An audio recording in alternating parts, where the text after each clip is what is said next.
Halo, selamat datang kembali bersama saya kembali Bang Parwi yang akan memberikan informasi terkini tentang Timnas Indonesia. Oke, kali ini Timnas Indonesia dibantai 6-0 oleh Korea Utara. Nah, ini memang di luar prediksi dan saya tidak akan kaget dan memang ini sudah saya prediksi sebenarnya karena memang ada beberapa hal yang sesuai analisis saya yang benar apa adanya kita harus benar untuk analisis saya yang kemarin-kemarin itu harus menguat lini tengah, harus menjaga di lini tengah, kita harus melakukan pressing tinggi tapi ternyata tidak dilakukan dan itu tidak ada yang namanya pressing itu cenderung di sini kita dikurung habis-habisan ya, dikurung habis-habisan oleh Korea Utara ya. Karena memang kita juga tidak bisa berkembang, kita bermain separuh lapangan dengan bola position kita juga kalah telak dari skill dari individu kalah telak dan memang kita kalah segalanya hal ini ya dari passing apalagi passing kita juga selalu gagal dan kita sangat-sangat tidak bisa berkembang ya permainan kita betul-betul terisolasi bahkan juga untuk coach dari Nova Arianto juga sudah melakukan pergantian pemain tapi tetap saja tidak berpengaruh apa-apa. Dan di sini banyak ya kesalahan yang dibuat oleh timnas Indonesia memang kenapa tidak berkembang dan di sini dan kita bermain di separuh lapangan itu juga tentunya juga ada sebabnya memang kalau level kita memang oke kita tapi itu bisa diakali karena memang kita cenderung bermain menunggu kita bercenderung bermain menunggu dan membiarkan timnas dari Korea Utara ini mengisolasi kita. Kenapa di sini tidak ada yang pengganggu ataupun mengganggu dari pemain-pemain dari Korea ya, Korea sendiri ya, Korea Utara sendiri. Nah, ini dia. Dan tidak ada saya lihat di sini tidak ada agresivitas ataupun yang namanya pressing. Kita setiap memegang bola dan setiap kita memegang bola ini kita langsung dipressing oleh dihampiri ataupun dipressing oleh Korea Utara ya.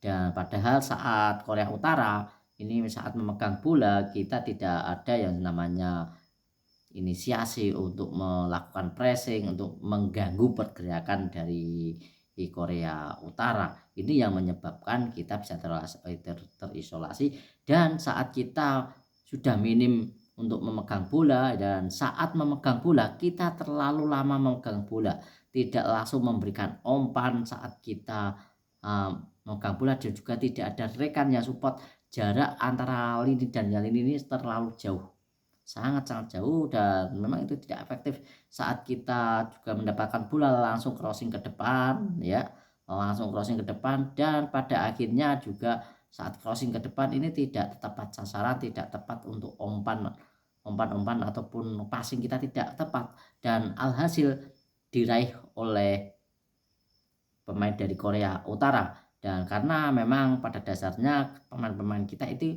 kalah duel dengan Korea Utara saat bola-bola atas kalah duel dengan Korea Utara dan sesuai yang saya mati dan sesuai analisis saya juga kita harus berhati-hati di bola-bola mati atau bola servis dan ternyata betul ada kalau tidak salah itu ada 2 gol yang dihasilkan oleh bola servis dari Korea Utara sendiri ya itu yang juga fatal dan memang pertahanan kita memang agak rapuh memang kurang rapatnya pertahanan memang belum itu baik karena apa saat pemain dari Korea Utara sendiri saat memasuki daerah area pertahanan kita tidak ada yang namanya penggangguan tidak ada yang namanya pressing tidak ada yang mengganggu dari pemain-pemain dari Korea Utara.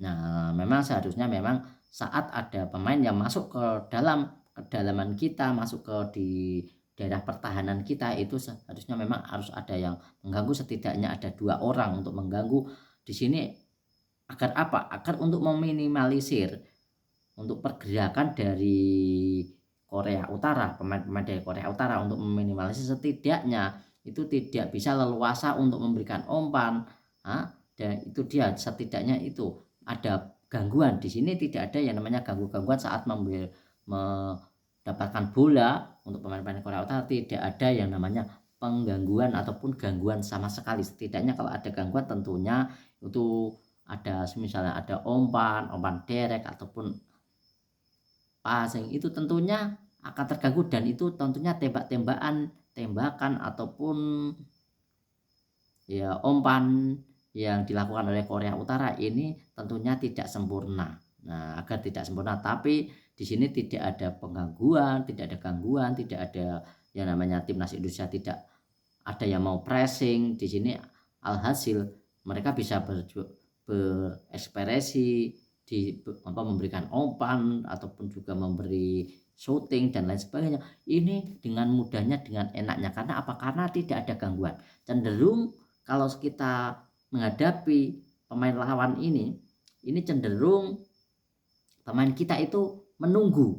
Saat ini ada pemain bola yang memegang bola dari Korea Utara, ini cenderung menunggu dan malah ke belakang, tidak malah ke depan, mengerasa ke depan.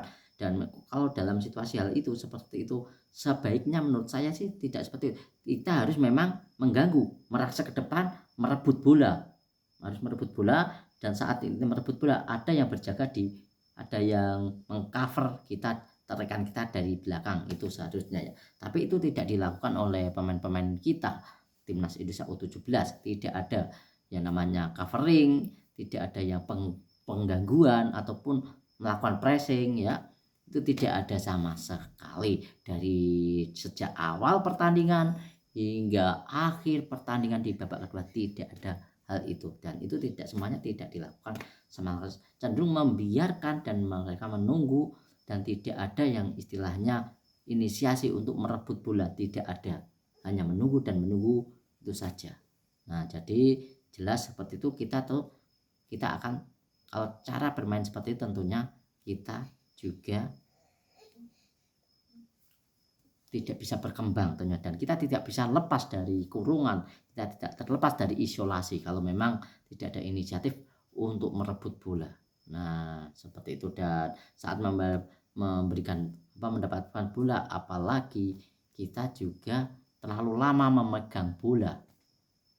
Di sini kenapa terlalu lama memegang bola? Karena memang tidak ada rekan-rekan kita yang support, jarak kita terlalu jauh. Itu ya dari penyebabnya. Dan ini adalah sebuah PR besar. Jangan sampai hal ini nantinya ini terjadi saat Piala Dunia, karena saat Piala Dunia tentunya lawan kita ini akan lebih berat lagi dibanding di Piala Asia ini. Nah ya, seperti itu, seperti kemarin. Dan menurut saya tidak ada perubahan saat kemarin saat kita melawan Afghanistan. Nah seperti itu, tidak ada perubahan sama sekali.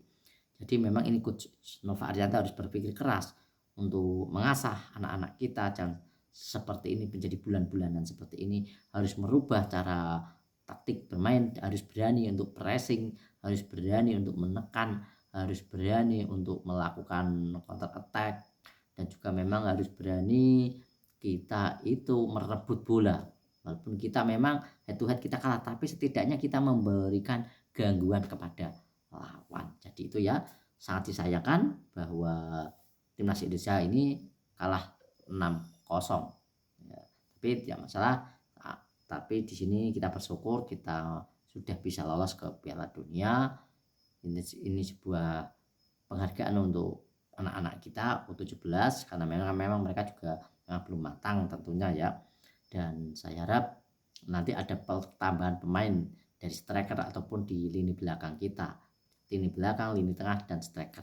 Saya harap ada pemain naturalisasi ataupun pemain diaspora saat tampil di Piala Dunia. Oke, jadi seperti itu. Oke teman-teman semuanya, terima kasih untuk teman-teman yang sudah menyaksikan saya, dan terima kasih yang sudah like dan juga subscribe. Yang belum like dan juga subscribe silahkan untuk like dan juga subscribe. Sangat banyak terima kasih untuk teman-teman yang sudah like dan subscribe, dan jangan lupa nyalakan notifikasinya agar tidak ketinggalan informasi terupdate tentang timnas Indonesia dan juga sepak bola Indonesia. Oke, salam sejahtera dan salam sepak bola.